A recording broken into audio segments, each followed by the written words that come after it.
Jamais sans la grâce, une dévotion matinale qui vous connecte à la pensée de Dieu et vous donne la provision du ciel au quotidien. Bonjour chers amis, chers internautes, nouvelle journée, nouvelle provision. Bienvenue dans cette deuxième dévotion de cette semaine.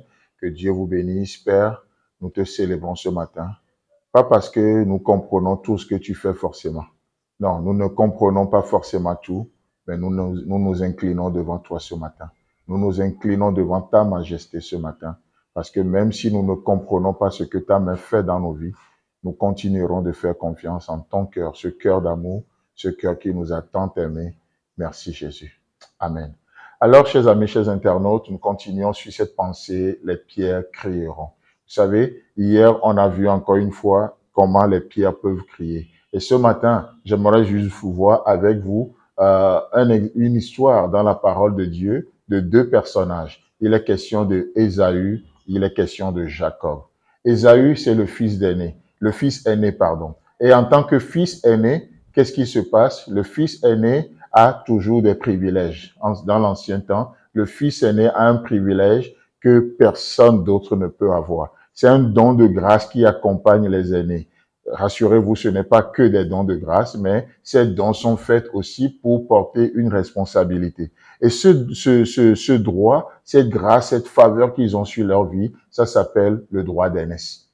Vous voyez, c'est le droit d'aînesse. Et qu'est-ce que ce droit fait, entre autres? Bien sûr, il y a d'autres dimensions, mais entre autres, tout ce qui est partagé comme héritage, tout ce qui est partagé, le fils aîné, de sa position de fils aîné, de son identité de fils aîné, il doit recevoir le double de ce que les autres ont reçu.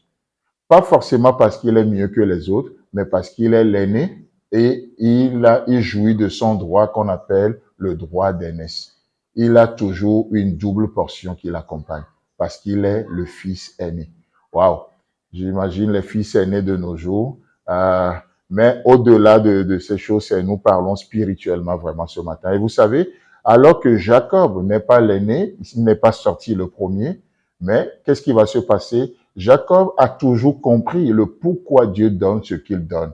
Jacob a toujours compris et il a un amour vraiment profond pour les dons de Dieu, pour l'appel de Dieu, pour les choses de Dieu. Il a un appel qui va au-delà du physique. Il regarde l'invisible, comme on le voyait hier dans 2 Corinthiens chapitre 4. Car nous regardons aux choses invisibles. Alors que Jacob regardait ce droit d'aînesse, c'est invisible. Ésaü, le propriétaire de ce droit, lui regardait que le visible. Et la Bible nous dit que les choses visibles sont passagères, mais les choses invisibles sont éternelles.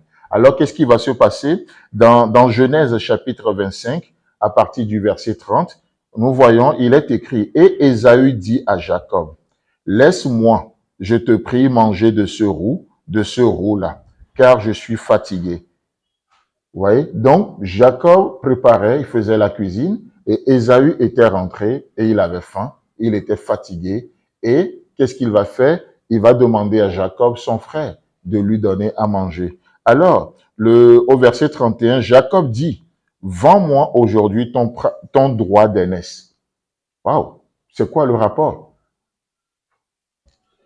En tout cas, on ne voit pas forcément le rapport tout de suite, mais il existe un rapport. Jacob savait que c'était le moment propice. Pourquoi? Parce que peut-être il a toujours vu son frère mépriser ce droit d'aînesse, ne sachant pas vraiment qui il est, ne sachant pas à quoi ça va servir, puisqu'il va le dire plus tard. Et Jacob dit, OK, toi tu regardes aux choses visibles, je te donne ce plat. C'est visible. Mais moi, je m'attache aux choses invisibles. Alors, donne-moi ce que tu as et je te donnerai ce que j'ai. Donne-moi, vends-moi l'invisible et je te donnerai le visible. Jacob a fait un troc avec son frère. Et la suite du verset nous dit, le verset 32. Ésaü répondit, « Voici, je m'en vais mourir. À quoi me sert ce droit d'aînesse? » Et Jacob dit, « Jure-le-moi d'abord. » Et il le lui jura, et il vendit son droit d'aînesse à Jacob. Alors Jacob donna à Ésaü du pain, du potage, de lentilles, et il mangea et but, puis se leva et s'en alla. Écoutez la fin du verset. C'est ainsi qu'Ésaü méprisa le droit d'aînesse. Aïe, ça finit mal. Encore une fois, qu'est-ce que Jacob va donner à son frère? Il va lui donner, euh, il, il- il- il va lui donner du pain, du potage, de lentilles, entre autres du pain. Mais quel a été ce que le diable avait proposé à Jésus? De transformer les pierres en pain. Ésaü va recevoir son pain. Au lieu de laisser ce moment difficile crier gloire à Dieu, d'expérimenter la fidélité de Dieu, il va transformer cette pierre en pain. Dieu voulant, demain, nous allons continuer. Que Dieu vous bénisse. Si vous avez aimé cette émission, parlez-en à vos amis. Parlez-leur du message de la grâce et de ce qu'il fait dans vos vies. Pour un sujet de prière, une question ou pour devenir partenaire, contactez-nous au 00229 94 75 80 20. Que Dieu vous bénisse et à la prochaine. En attendant, pensez avec Dieu.